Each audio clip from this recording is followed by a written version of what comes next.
Hello everyone, welcome to my channel brilliant minds. तो आज के इस वीडियो में हम क्लास 9 फाइनेंशियल मार्केट मैनेजमेंट का chapter number 7 what is a bank के एमसीक्यूज करने वाले हैं, क्योंकि टर्म 1 हमारा ऑब्जेक्टिव टाइप होने वाला है और फर्स्ट से 7 चैप्टर तक हमारे आ रहे हैं, तो एमसीक्यूज हम करेंगे। तो जो हमारा चैप्टर 7 है वो थोड़ा सा लेंथी चैप्टर और इंपॉर्टेंट चैप्टर भी है, तो इसलिए जो इसके एमसीक्यूज है वो मैंने पार्ट्स में डिवाइड करे हैं। 2 पार्ट में इसकी वीडियो बनेगी क्योंकि एमसीक्यूज थोड़े ज़्यादा हैं इसलिए। तो अपना क्वेश्चन नंबर 1 स्टार्ट करते हैं। What do you mean by a bank? Bank से आपको क्या समझ में आता है? A place to deposit money, तो यस हम बैंक में क्या करते हैं, अपने पैसे को डिपॉजिट करते हैं। A place to withdraw money, तो हाँ हम बैंक में से अपना पैसा निकालते भी हैं। सी हमें दिया option a place for safe keeping, यानी कि एक ऐसी जगह जहाँ पे हम क्या कर सकते हैं, अपने पैसे को सेफ रख सकते हैं, पैसा को हम क्या कर सकते हैं, बचा के सुरक्षित रख सकते हैं। तो yes bank is a safe keeping place.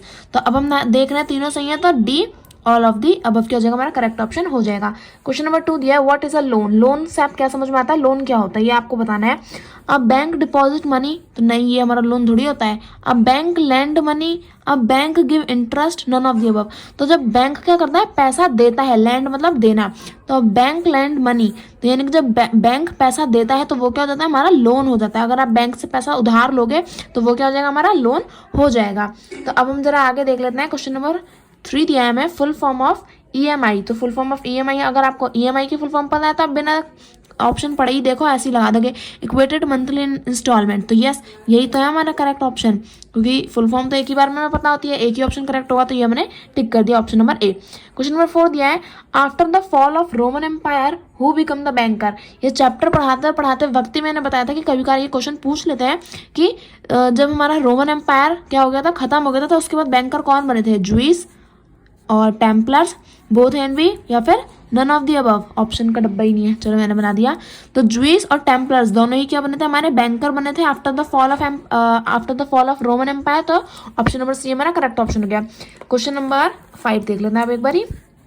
Question number 5 दिया है which is the first bank was instituted in India and in which year, यानी कि कौन सा बैंक था जो इंडिया में पहली बार आया था और कौन से ईयर में। तो बैंक ऑफ पंजाब, तो ये तो नहीं था। बैंक ऑफ बंगाल था, अब देखो ऑप्शन बी में भी है, सी में भी है, डी में भी है। अब ईयर देखो 1807, तो नहीं 1807 में नहीं था। 1909, तो नहीं 1909 में भी था। बैंक ऑफ बंगाल हमारा कौन से ईयर में आता है, 1809 में आया था। तो ये आप अच्छे से याद कर लेना। In which year does the government of India nationalized all the large bank, यानी कि कौन से ईयर में, कौन से सन में जो हमारी गवर्नमेंट है, हमारी जो सरकार है, उसने कौन से सन में जो सारे बड़े बड़े बैंक है उन्हें नेशनलाइज कर दिया था। तो वो ईयर हम देख लेते हैं। तो इन 1969 में क्या हुआ था, हमारे जो सारे बड़े बड़े बैंक है उन्हें सरकार ने क्या कर दिया था, नेशनलाइज कर लिया था। तो क्वेश्चन नंबर 6 तक हमारा कंप्लीट हो गया। नेक्स्ट क्वेश्चन अपना स्टार्ट करते हैं।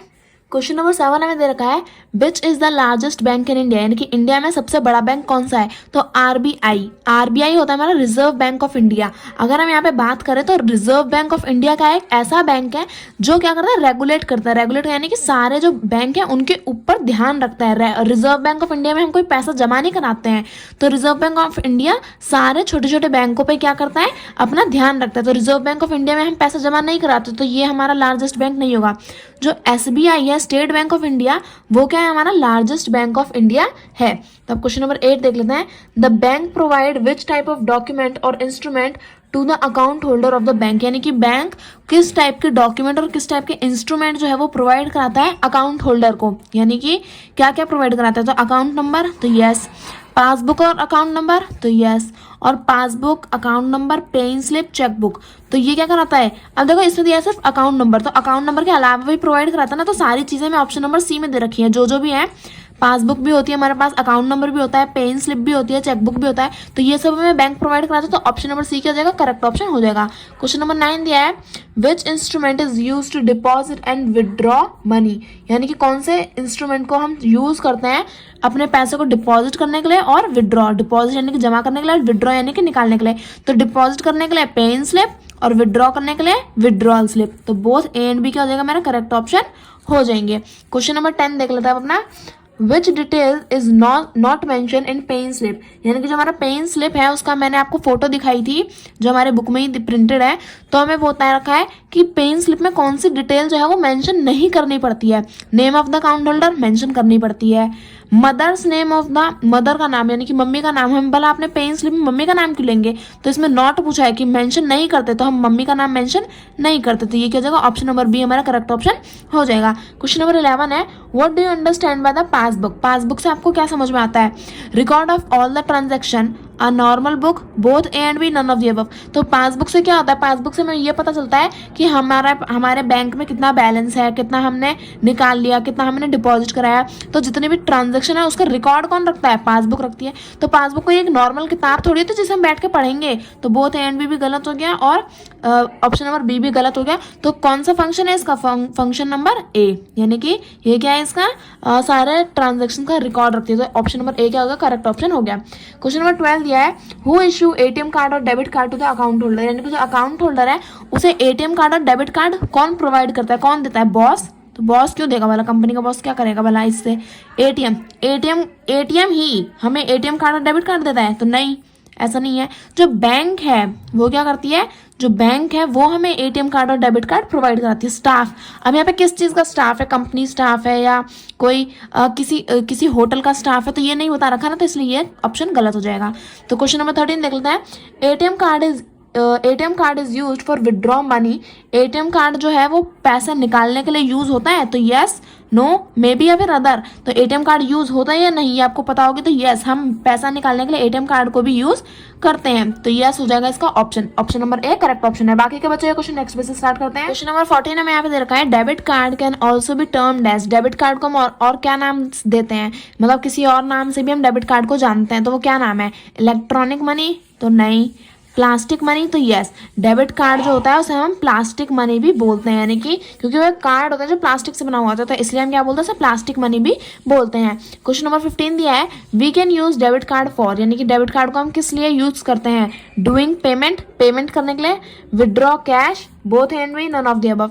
तो हम डेबिट कार्ड से अपना कैश नहीं निकाल सकते, तो ये ऑप्शन क्या हो जाएगा, गलत हो जाएगा। तो बी ऑप्शन गलत हो गया, तो बोथ ए एंड बी भी गलत हो जाएगा। तो डेबिट कार्ड हम क्यों यूज करते हैं, पेमेंट करने के लिए, जैसे हम ऑनलाइन पेमेंट करते हैं ना, तो हम क्या कर सकते हैं, स्वाइप करके या फिर डेबिट कार्ड की इन्फॉर्मेशन डाल के हम क्या कर सकते हैं, पेमेंट कर सकते हैं, तो ऑप्शन नंबर ए हो जाएगा इसका करेक्ट ऑप्शन।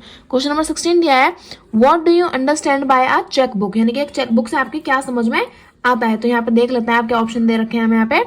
ए, सेम एज पासबुक, तो जो हमारी चेकबुक है वो हमारी एकदम पासबुक की तरह होती है, तो चेकबुक और पासबुक तो अलग अलग चीज़ है, तो ये भी क्या हो जाएगा, गलत हो जाएगा। बी ऑप्शन है, नॉर्मल बुक, एक नॉर्मल किताब होती है चेकबुक, तो नहीं।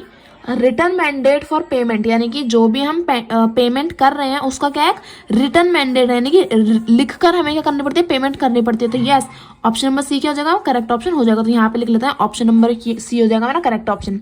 अब देख लेते हैं क्वेश्चन नंबर 17 दे रखा है यहाँ पे, if all details are mentioned in a check but signature is not done so the check is, अगर जो हमारा चेक है उसमें सारी डिटेल मेंशन है बस उसमें सिग्नेचर नहीं हुए, साइन नहीं करे हैं, तो हमारा चेक क्या होगा, वैलिड माना जाएगा, इनवैलिड होगा, अनकम्प्लीट होगा, बोथ बी एंड सी होगा।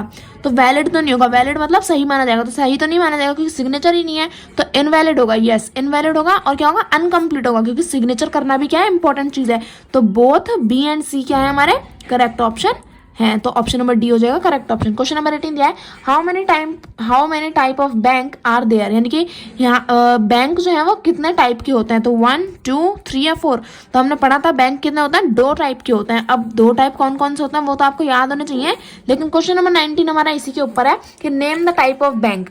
अब हमारे जो बैंक है वो कितने टाइप के हैं, वो 2 टाइप के हैं। अब कौन कौन से टाइप के हैं, एक तो होता है हमारा सेविंग बैंक और दूसरा होता है हमारा करंट बैंक, तो बोथ ए एंड बी क्या हो जाएगा हमारा 19 का ऑप्शन नंबर सी हो जाएगा करेक्ट ऑप्शन। तो पहले पूछा है how many type of bank, तो 2, और name the type of bank, saving and current bank. Question number 20 देख लेते हैं, क्वेश्चन नंबर 20 दे रखा है, ये हमारा लास्ट क्वेश्चन है, इन saving bank account the account holder receive what, यानी कि जो सेविंग बैंक अकाउंट में जो इंसान अपना सेविंग बैंक अकाउंट खुलवाता है तो उस अकाउंट होल्डर को क्या मिलता है, इंटरेस्ट मिलता है, लोन मिलता है, प्रोडक्ट मिलते हैं, फिर पेंशन मिलती है। तो देखो लोन तो जिसका अकाउंट है सेविंग बैंक अकाउंट है तब भी मिलेगा, करंट बैंक अकाउंट है तब भी मिलेगा। और प्रोडक्ट यानी कि जो हमारे प्रोडक्ट होता है वो थोड़ी ना बैंक हमें देता है, तो गलत हो गया। पेंशन हमें बैंक, अगर हम सेविंग बैंक अकाउंट में खुलवाएंगे तभी पेंशन मिलेगी, नहीं ये भी गलत हो जाएगा। तो जो सेविंग बैंक अकाउंट है वो क्या करता है, हमें इंटरेस्ट देता है, हमने एग्जाम्पल भी पढ़ा था ना, तो वही ऑप्शन नंबर ए क्या हो जाएगा, करेक्ट ऑप्शन हो जाएगा। तो इसी के साथ हमारे 20 क्वेश्चंस कंप्लीट हो गए हैं। अब पार्ट 2 में हम आगे के क्वेश्चंस को कंटिन्यू करेंगे। तो आई होप आपको सारे एमसीक्यूज अच्छे समझ में आएंगे। कोई भी डाउट हो तो प्लीज कमेंट सेक्शन में डाउट मुझे लिख के दे देना, मैं आपके सारे डाउट्स क्लियर करूंगी। और वीडियो अच्छी लगे तो प्लीज अपने क्लास ग्रुप में शेयर करें और मेरे चैनल को सब्सक्राइब करें। वीडियो अच्छी लगे तो प्लीज वीडियो को लाइक करें and subscribe my channel for more videos. Thank you for watching.